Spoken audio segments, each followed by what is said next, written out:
Hello students, आज हम ICSC कक्षा 9वीं और 10वीं की साहित्य सागर किताब से गिरिधर की कुंडलिया इस कविता को समझने वाले हैं। इसकी कवि है गिरधर कविराय। लाठी में है गुण बहुत, सदा रखिए संग। पहली ही पंक्ति में कवि कहते हैं कि लाठी में बहुत गुण है, इसलिए यात्रा के समय मतलब ट्रैवलिंग के वक्त लाठी हमेशा साथ में रखनी चाहिए। कैसे गुण हैं? गहरी नदी नारी जहाँ तहाँ बचावे अंग। अगर सफ़र करते वक्त, ट्रैवलिंग करते वक्त कहीं नदी रास्ते में पड़ती है तो लाठी के सहारे उस नदी के गहराई का अंदाज़ा लगाया जा सकता है और बीच में नाली आने पर लाठी पर शरीर का भार डालकर आसानी से पार किया जा सकता है। इस तरह लाठी हमारे शरीर की सुरक्षा करती है। यह कविता जिस समय में लिखी गई थी उस समय में आज की तरह कार, बस, रेल या हवाई जहाज़ नहीं होते थे, तो लोग पैदल यात्रा करते थे। उस यात्रा में लाठी बहुत सहायक होती थी। तहाँ बचावे अंग, झपटी कुत्ता कह मारे। अगर कोई कुत्ता रास्ते में बाधा बन रहा हो या आपके ऊपर झपटे तो लाठी से मारकर उसे भगाया जा सकता है। दुश्मन दावागीर होए, तिनहु को झारे। अगर सफ़र करते वक्त कोई दुश्मन मिल जाए तो उससे भी लाठी के सहारे अपनी रक्षा की जा सकती है। या रास्ते में कोई लुटेरा मिल जाए, दावागीर लुटेरा, रास्ते में कोई लुटेरा मिल जाए तो लाठी से उसका सामना किया जा सकता है। इस तरह कुत्ते, दुश्मन, लुटेरे तीनों से निपटने में लाठी हमारी सहायता कर सकती है। कह गिरिधर कविराय, सुनो हे धूर के बाठी। धूर के बाठी, धूल में यात्रा करने वाले। सब हथियार छाड़ी, हाथ मह लीजिए लाठी। कवि कहते हैं कि धूल भरे मार्ग पर यात्रा करने वाले यात्री, तुम एक बात ध्यान से सुनो। क्या ध्यान से सुनो? अन्य हथियारों से लाठी अधिक लाभकारी है। सब हथियार छाड़ी, हाथ मह लीजिए लाठी। इसीलिए सब हथियार छोड़कर हाथ में लाठी लेकर यात्रा करनी चाहिए। दूसरे जो हथियार होते हैं, तलवार, चाकू, ये उस समय सिर्फ लड़ाई में काम आते थे, लेकिन सफ़र के वक्त या यात्रा के वक्त सभी मुश्किलों को दूर करने में लाठी सहायक होती थी। यहाँ आप दूसरी पंक्ति को ध्यान से देखिए। दूसरी पंक्ति के आखिर के कुछ शब्द तीसरी पंक्ति के शुरू में इस्तेमाल किए गए हैं। गिरिधर कविराय कुंडलिया लिखते थे और उनकी कुंडलियों की यही विशेषता होती थी कि वो दूसरी पंक्ति के अंतिम भाग का इस्तेमाल तीसरी पंक्ति के शुरू में करते थे। कमरी थोड़े दाम की, बहुते आवे काम। कमरी मतलब कंबल। कंबल ये एक हाथ से बनाया हुआ बिल्कुल साधारण सा ब्लैंकेट टाइप होता है, उसे कंबल कहते हैं। कवि कहते हैं कि काली कमरी, काला कंबल थोड़े से पैसों में मिलता है। थोड़े दाम की, बिल्कुल कम दाम का, कम कीमत का होता है। लेकिन बहुते आवे काम, लेकिन उसके बहुत फ़ायदे हैं। अब यहाँ उन्होंने कंबल के फ़ायदे क्या हैं वो बताए हैं। खासा मलमल वाफ्ता, उनकर राखे मान, उनकर राखे मान, बंद जह आड़े आवे। खासा, मलमल और वाफ्ता ये बहुत ही मूल्यवान या कीमती कपड़े का टाइप है। इन कपड़ों का धूल, पानी, इन सब चीज़ों से कंबल रक्षा करता है। इन सब कपड़ों को कंबल में लपेटकर रखा जा सकता है। जहाँ कहीं समस्या आती है वहाँ कंबल काम आता है। बकुचा बांधे मोट, राती को झारी बिछावे। बकुचा, गठरी। कपड़ों को कंबल में बांधकर उसकी गठरी बनाई जा सकती है जिसमें सारा सामान एक ही जगह पर सिमट जाता है और उसे आसानी से ले जाया जा सकता है।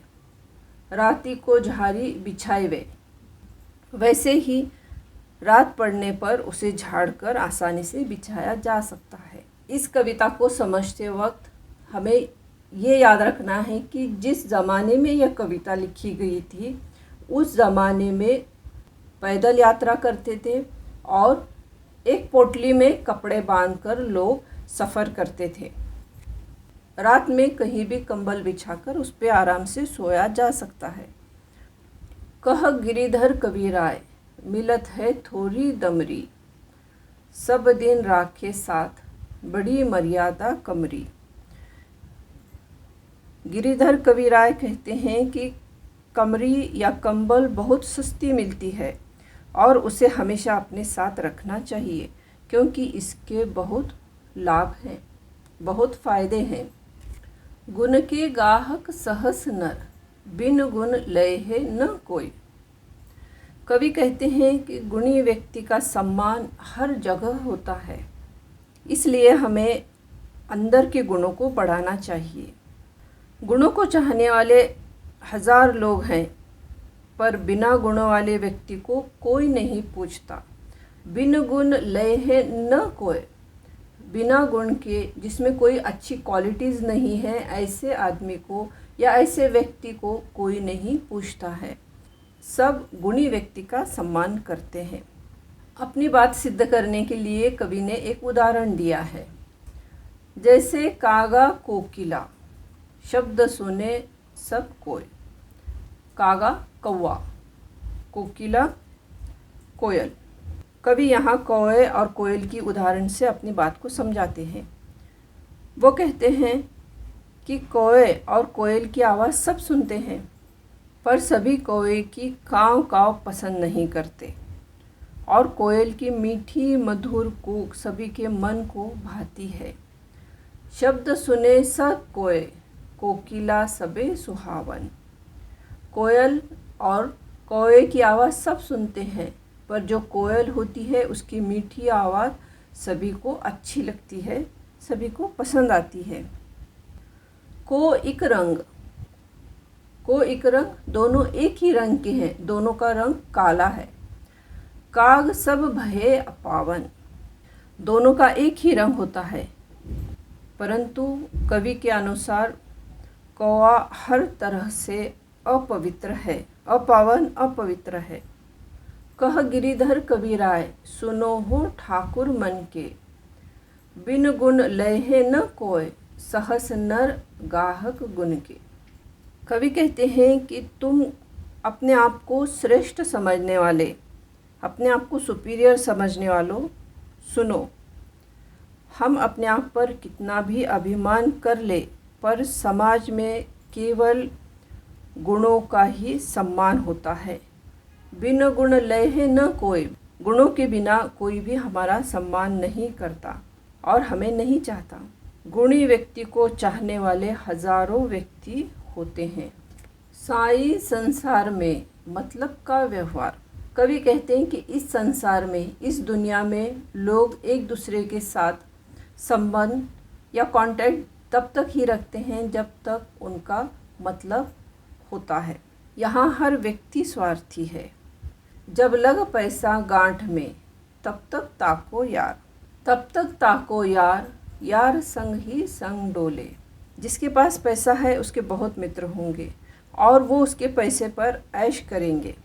पैसे वाले व्यक्ति को एहसास दिलाएंगे कि वो उनके सच्चे मित्र हैं, और पैसे वाले व्यक्ति को वो कुछ देर के लिए भी अकेले नहीं छोड़ेंगे, ये दिखाने के लिए कि वो उनके सच्चे मित्र हैं। पर पैसा रहे न पास, यार मुखी से नहीं बोले। पर जब पैसे नहीं होंगे तब मित्रता भी समाप्त हो जाएगी, ख़त्म हो जाएगी। उस समय तो कोई सूखे बोल भी नहीं बोलेगा या कोई बात नहीं करेगा। कह गिरिधर कबीराय, जगत यही लेखा भाई, करत बेगर्जी प्रीति, यार बिरला कोई साई। अंत के दो पंक्तियों में कवि कहते हैं कि संसार का यही व्यवहार है। संसार के लोग ऐसे ही हैं संसार पूरा स्वार्थ से शुरू हुआ है और उसी पर उसका अंत भी होता है। दुनिया के लोग बहुत स्वार्थी हैं। इस संसार में ऐसे बहुत कम लोग हैं जो बिना स्वार्थ के बेगर्जी प्रीति, बिना स्वार्थ के मित्रता रखते हैं, बिना स्वार्थ के प्रेम करते हैं। शायद ही ऐसा कोई व्यक्ति इस संसार में होगा। रहिए लटपट काटे दिन, बरु घामे माँ सोए। कवि कहते हैं कि जीवन में सुख दुख आते हैं तो किसी प्रकार जीवन व्यतीत कर दो, किसी प्रकार जीवन जी लो। छाह न बाकी बैठिए, जो तरु पत्रो होए। धूप में सो लो, पर उस पेड़ की छाया में कभी नहीं बैठना चाहिए जो पतला या कमज़ोर हो। क्यों नहीं बैठना चाहिए? क्योंकि वह पेड़ एक दिन ज़रूर धोखा देगा। जो तरु पत्रो होए, एक दिन धोखा दे हो।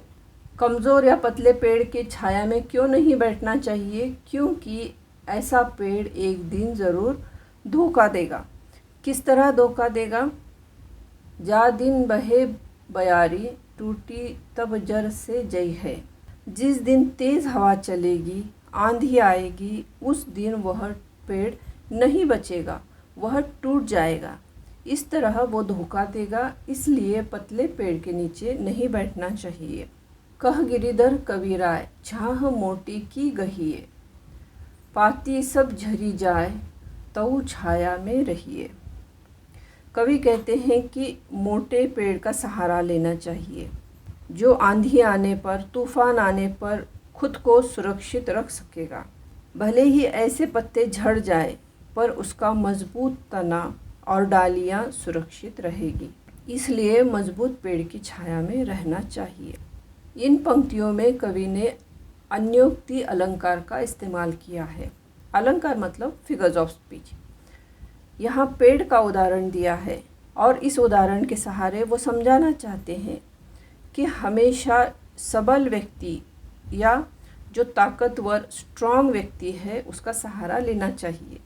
अगर हम कमज़ोर व्यक्ति का सहारा लेंगे तो वो हमारी रक्षा नहीं कर पाएगा। ताकतवर व्यक्ति कष्ट झेलकर भी हमारी सुरक्षा कर सकता है। पानी बाढ़े नाव में, घर में बाढ़े दाम। दाम धन।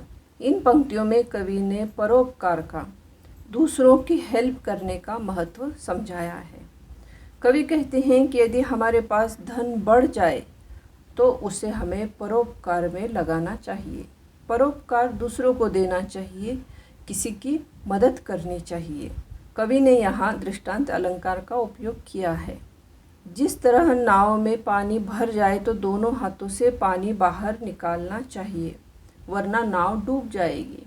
पानी बाढ़े नाव में, घर में बाढ़े दाम।